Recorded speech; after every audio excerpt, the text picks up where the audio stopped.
How's it going, everyone? It's Zerk, and we are back with another haul for the month of March. March was actually pretty good for me. I was able to get a couple vinyls that I've been wanting to get. They were on my list of goals for 2022's collection, as well as some manga that I've been having my eye on. Some that were on my list of things that I wanted to get as well for the year of 2022 for my collection. And I also was able to get some exclusives from Dempa, and I also bought one that is absolutely disgusting. Let's just put it that way. So let's just jump right into it and let's get this thing started. So we're gonna start off with the vinyl just because there's only two of them, and these are fairly important to me because they are ones I've been wanting to get. And I mentioned, here's the Akira, here's one of them. And I mentioned in my 2022 haul that the Akira one was gonna probably be a pain in the butt to get just because collectors on the website I was using, which is Discogs at the time, they give it collectors prices. So that basically means for there's anywhere from 150 to 250 or more for the Akira Symphonic Suite. And it just dawned on me one day, actually it was shortly after recording, like maybe 3-4 days after recording that particular video, why not check eBay? And sure enough, there was a couple listings on eBay for much more fair prices, actually significantly cheaper prices. So I was able to pick this up, and unfortunately I have not been able to get this on the table yet and listen to it. But next up, this one was actually a surprise find. Honestly, I was on Amazon doing my usual end of the month build my pre-order list for the following month, and I just happened to scroll down and see it on my recommendations, and it was the Legend of Zelda Ocarina of Time. Now I don't think this one was actually on my particular list. It might have been on like an honorable mentions. I'm actually looking for the Breath of the Wild vinyl soundtrack, but I saw this one, I had to jump onto it because the price was very lucrative. It was actually a shocker at how cheap this one actually was compared to what I saw on the Discogs website. So super stoked about it. Ocarina of Time was one of my most favorite and most played games when I had the N64, and I actually bought a 3DS just to play it again while I had some break at work a couple years ago. So I'm super happy to have gotten this one. So we're gonna jump into some manga. I think what we'll do is we'll start with the newer stuff, kind of like the pre-orders, some of the newer stuff that is currently serializing that I've started picking up, and we'll kind of work our way onto what is for my collection goals for 2022. So to start things off, I went ahead and finally decided to pick up 2 volumes of My Dress Up Darling. I only got volumes 1 and 4 for right now. Listen, I love the anime for this so much. I love it so much because it's just perfect. You know, they did an amazing job on it in every aspect, and it got me thinking, you know, maybe I should check out the manga, get ahead of the anime, because it's probably going to be another year or two before we see season 2, especially if they keep with the level of artwork, or I guess the level of detail and everything that they did. It's been amazing. So decided to pick them up, decided to see where it goes. I kind of have an idea of where it is going to go just because of the chemistry between our 2 main characters, but we shall see. Unfortunately, I can't really read it because I only got 1 and 4, obviously, and I just need 2 and 3. And I believe 5 is going to be releasing here pretty shortly, so I want to get at least 2 and 3 to even see if it's something I want to continue, just because watching it in the anime form compared to reading it is a whole 2 different things. So I'm going to give these a shot, at least up to volume 4. Hopefully it keeps my attention. Hopefully it holds the same feelings and, you know, anticipation and excitement that I got when I was watching the anime.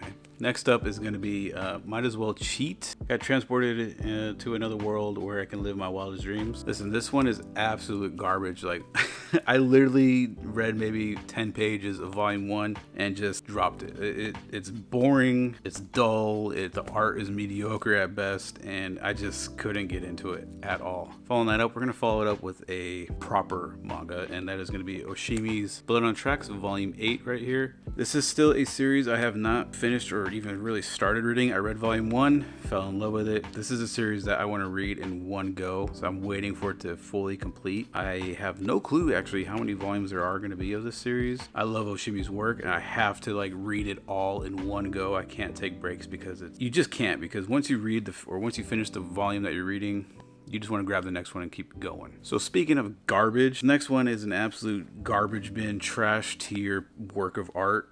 If you could call it that. It was an actual mistake purchase. I had made a Right Stuff order, added it to the cart, and, you know, just was going through and adding more stuff to it, and didn't even really like review what was in my cart before I placed the order. And then you know, one day the stuff just arrives and I saw this one in there and I was like, what the hell is this? And I immediately, once I started kind of skimming through things and looking at it, regret this purchase completely. And some other manga tubers have actually talked about this series in particular and have given very negative reviews for it. I'm talking about Velveteen and Mandala. Look, let's just put it this way. It is not for the faint of heart from what I've seen and from what I've been reading, and it is pretty disgusting, honestly.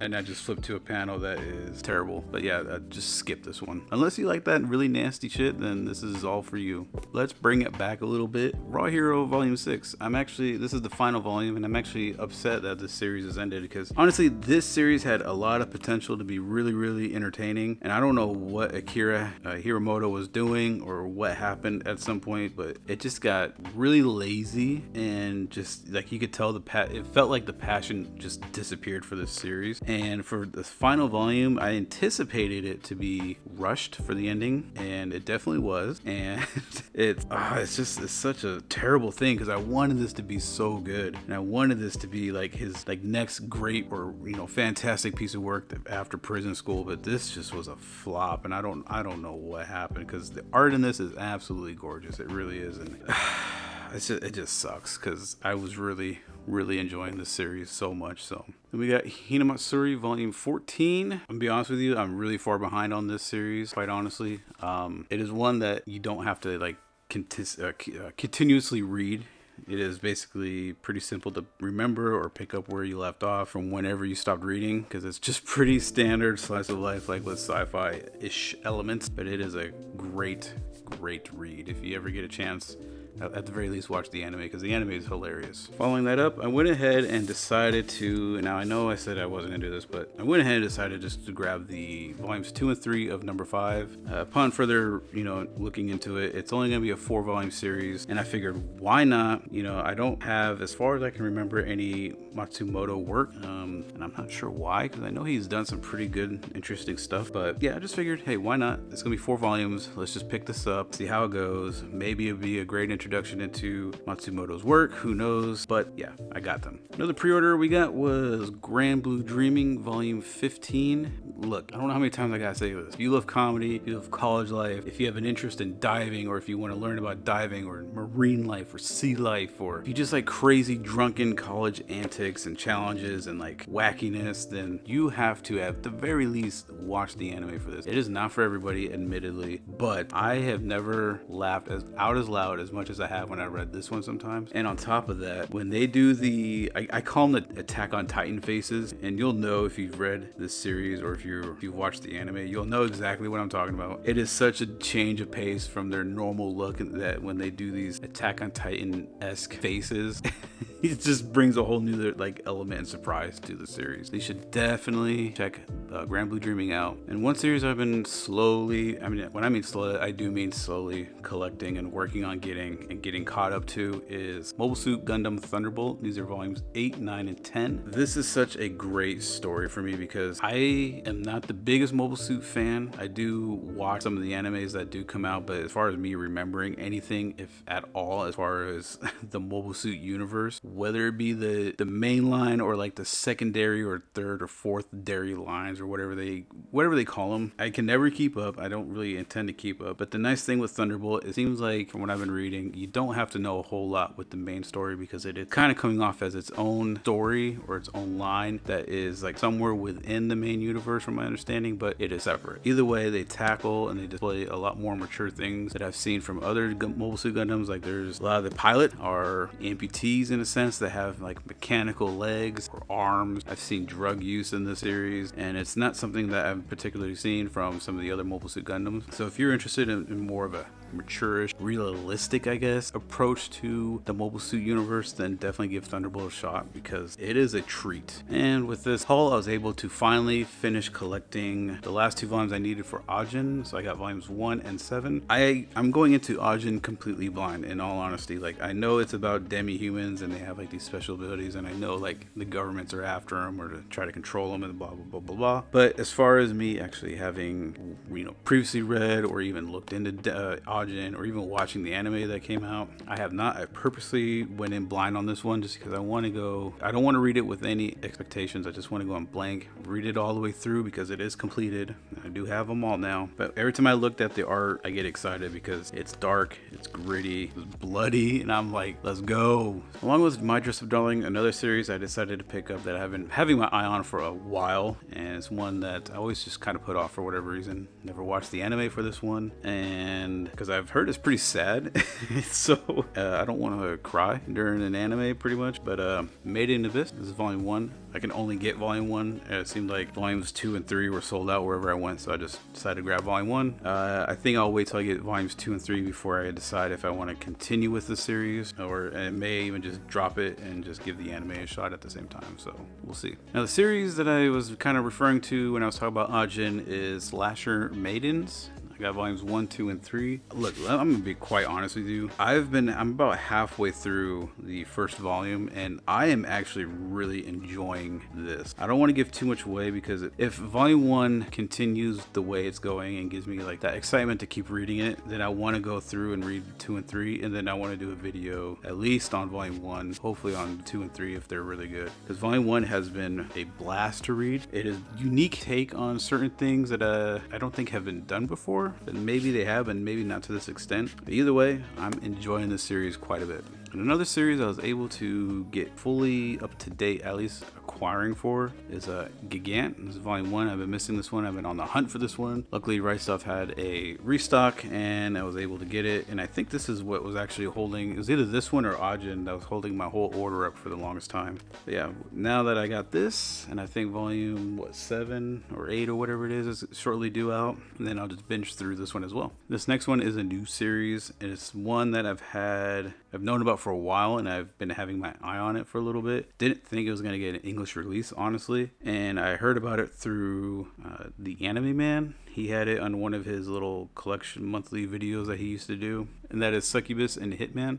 Don't know a whole lot about it other than it seems like there's a hitman who is teamed up with a succubus, and they go on hits, so we'll see. But super excited. The art looks actually really good in it, and the gore, I guess the violence in it, and the themes in it they seem to be very, very dark. I am excited to read this. If volume 1 is any indication of what to come in the later volumes, then I am pumped for this. Alright, so now we're getting to the last couple, and these last couple ones are, well, at least I think the next two or the last two are, I don't recall if I was putting this next one that I have in my hands on my collection video or not, but I do have volume 1. I've been looking at getting the singles of these for a little bit. Decided to take the jump and buy these, and I'm talking about Knights of Sedonia. I already have volume 1. I was able to pick up volumes 2 through 9, then volumes 12 and 13, and I believe there's 15 in total, so I'm not too far from completing it. I think these next few volumes are probably going to be a little bit some of the harder ones to get, which is expected, I guess, and it's also a little annoying. However, I have noticed that,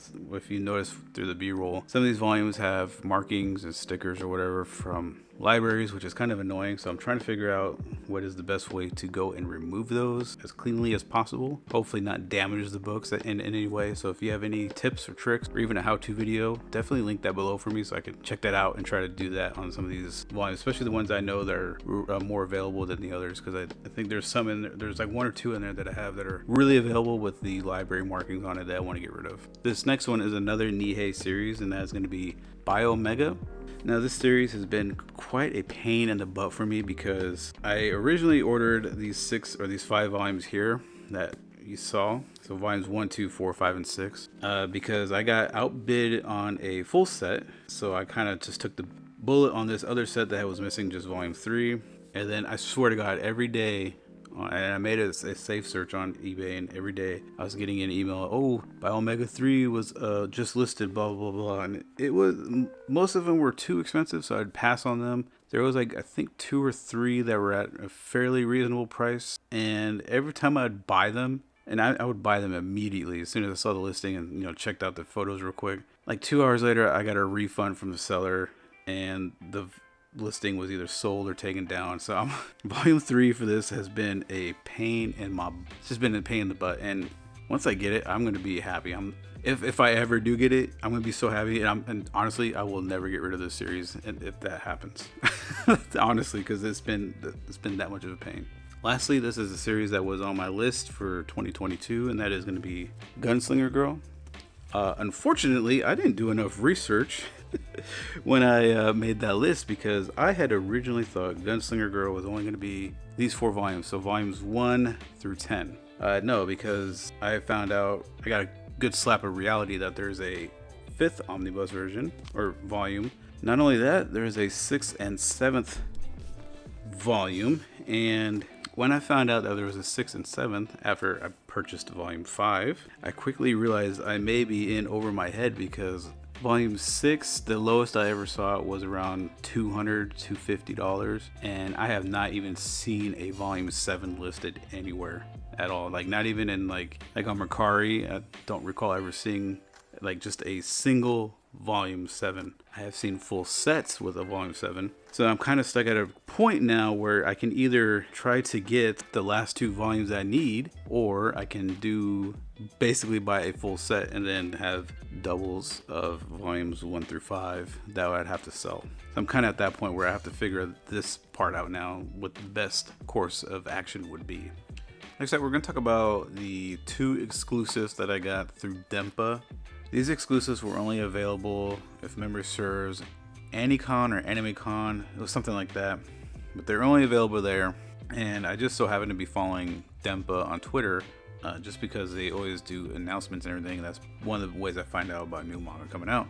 They were doing an online kind of sale giveaway type of thing. It was kind of weird, but basically every day they opened up these queues, I guess, and you DM them saying you're interested in this or whatever, and they will respond back, get your address, send you a PayPal link for payment, and they send you your stuff. So they just so happen to be doing the Oshimi shorts that they were giving away or selling at this anime con in New York, and those were Miss Kusakabe and Waltz. And these are originally, like I said, only available at that con that they were at, and I had to jump on them. You know, as a Shimi fanboy, you know, I love his work, I love his stories. I had to jump on these, and I am so glad I did. I think for these 2, they were $8 a piece, maybe $9 a piece, and then like a couple bucks for shipping. So it wasn't at all expensive. So I'm super glad I got them. These are really nice to have, especially if you're a Shimi fan. So that wraps it up for my March haul. Just again, like, if you know, or if you have any tips, tricks, a video, something on how to properly clean that library sticky stuff off the manga, how to, you know, I know they put like a hard plastic sheen or cover or something on the covers. If that is not removable, that's totally fine. That's understandable.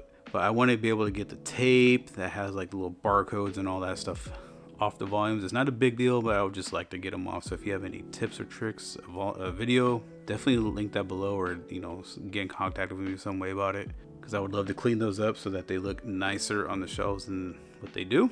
And other than that, yeah, that was it for March. So yeah, I'll see you guys next time. Peace.